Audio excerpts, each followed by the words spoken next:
अत्यंत वेदनानाशम प्राप्तवानोपहायते व्याधितो वात्र रात्रो दुखो वा जायते ध्रुवम।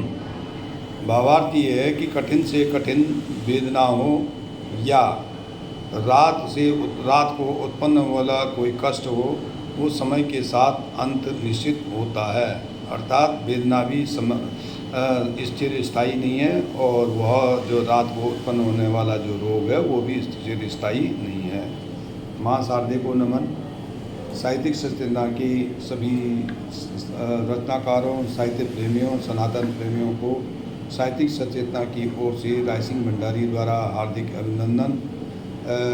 जैसे सनातन धर्म के सिद्धांतों और उसके रोचक जानकारी को जन जन तक पहुंचाने का काम साहित्यिक सचेतना करती है, जो अपने रचनाकारों से नित नए विषयों पर जानकारी दे करके और उसका प्रचार प्रसार के लिए कृत संकल्प रहती है। तो आज का निर्धारित विषय है सूक्ति का भाव पल्लवन। और सूक्ति जो आपको हमने पहले बताई थी कि उसके अनुसार जो है आपको वेदना जो है उसके बारे में आपको बताते हैं। तो वेदना का सामान्य परिचय।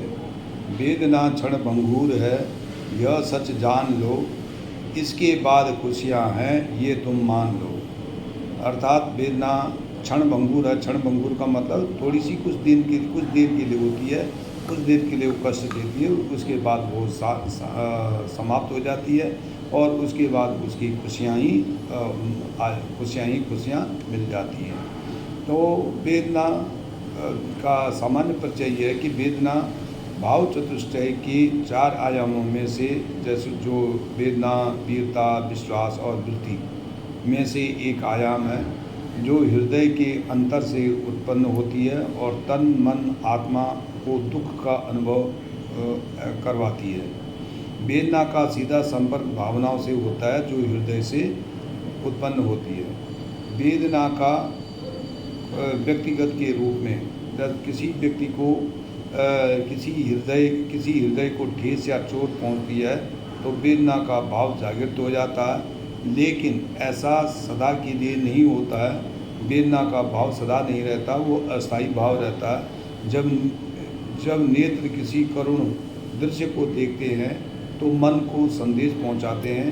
हमारी संवेदी तंत्र की जो नसें हैं वो हृदय तक उसको पहुंचाती है, जिसके कारण वेदना का भाव प्रकट हो जाता है।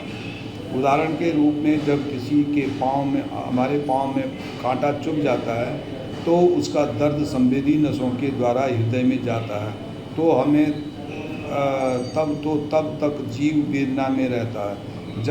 तब तक रहता वो दर्द रहता, तब तक वह वेदना में रहता। जब पाँव का कांटा निकल जाता है तो जैसे ही कांटा निकल जाता है, हृदय की वेदना समाप्त हो जाती है। तो किसी ने कहा है कि जैसे सोना आग में तप कर निकल जाता है, वैसे मानव भी वेदना में धैर्यवान बन जाता है। वेदना के कई प्रकार हैं। वेदना में करुणा भी है, दया भी है, सहानुभूति भी है और ममता भी है।